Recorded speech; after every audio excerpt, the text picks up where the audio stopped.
والصلاة والسلام على سيد الأنبياء والمرسلين وعلى آله وأصحابه أجمعين.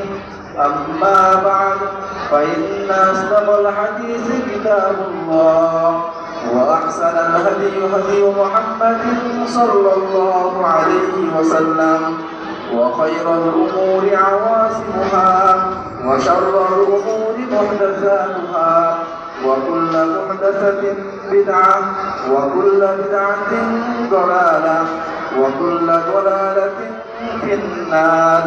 وبالسند المتصل منا إلى الشيخ الإمام الهمام الحافظ الحجة أبي عبد الله محمد بن إسماعيل بن إبراهيم بن المغيرة بن بردسبة الجعفي اليماني البخاري رحمه الله تعالى.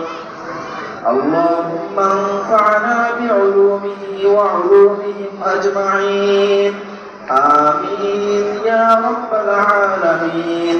أنه قال: باب قول الله: ونضع الموازين القسط ليوم القيامة وأن أعمال بني آدم وقولهم توزن. وقال مجاهد: القسطاس العدل في الرومية، ويقال القسط مصدر المقسط وهو العادل، وأما القاسط فهو الجائر.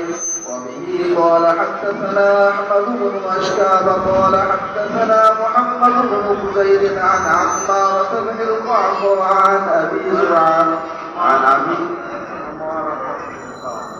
عمارة بن القعقاع عن أبي زرعة عن أبي هريرة رضي الله تعالى عنه قال: قال النبي صلى الله عليه وسلم: كلمتان حكيمتان إلى الرحمن، خفيفتان على اللسان، ثقيلتان في الميزان، سبحان الله وبحمده سبحان الله العظيم.